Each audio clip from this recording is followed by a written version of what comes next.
آج مسلمان عورت فوت ہوتی ہے تو لوگ کہہ رہے ہوتے ہیں ذرا پیچھے ہٹ جائیے، ذرا پردے کا خیال کیجیے، جس نے پوری زندگی حجاب نہیں کیا مرنے کے بعد پابندی ہوتی، قبر کے قریب نہ جاؤ، عورت کا جنازہ ہے۔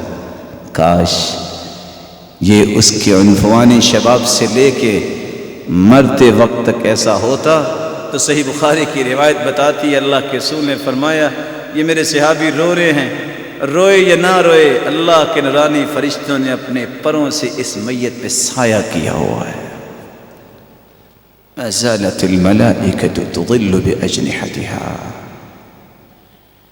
نساء کاسیات عاریات مائلات ممیلات رؤوسهن كأسنمة البخت المائلة لا يدخلن الجنة ولا يجدن ريحها۔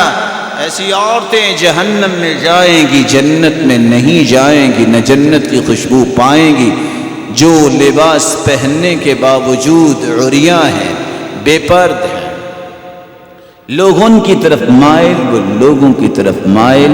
رؤوسهن كأسنمة البخت المائلة، ان کے سروں پہ جوڑے ہیں جیسے دختی اونٹ کی کوہان اٹھی ہوتی ہے۔ اور دوسری روایت میں آتا ہے، سلسلہ صحیحہ کی روایت، ایک وقت آنے والا ہے لوگ یرکبون علی سروج کاشباہ الرحال، لوگ چراغوں پہ بیٹھیں گے، چراغوں پہ بیٹھیں گے، کاشباہ الرحال، جو چراغ کجاووں کی شکل میں ہوں گے، کجاووں کی شکل میں ہوں گے۔ گاڑی کے ڈیزائن کو چیک کیجئے، جب چابی ہم لگاتے ہیں محرک سٹارٹ ہوتا ہے انجن، سروج۔ قرآن کہتا ہے والخیل والبغال والحمیر لترکبوها وزینہ، خچر، گھوڑے، گدے سواری کے لیے بھی ہیں اور زینت کے لیے بھی۔ وَيَخْلُقُ مَا لَا تَعْلَمُونَ، اور اللہ ذو الجلال ایسی چیزیں بھی کل کو بنائیں گے میرے صحابہ، اللہ فرما رہے ہیں تم نہیں جانتے۔ آج اللہ نے بنا دی گاڑی، جہاز بن گئے، اللہ نے بنوائے، عقل اللہ نے دی۔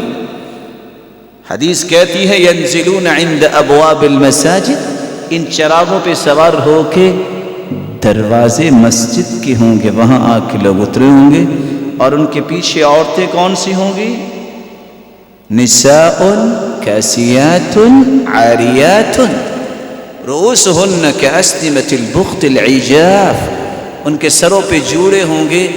اگلی بات حدیث ہے، مجبور ہوں، کہنے کو جی نہیں چاہتا، نہ کہوں تو ایمان میں فرق آئے گا۔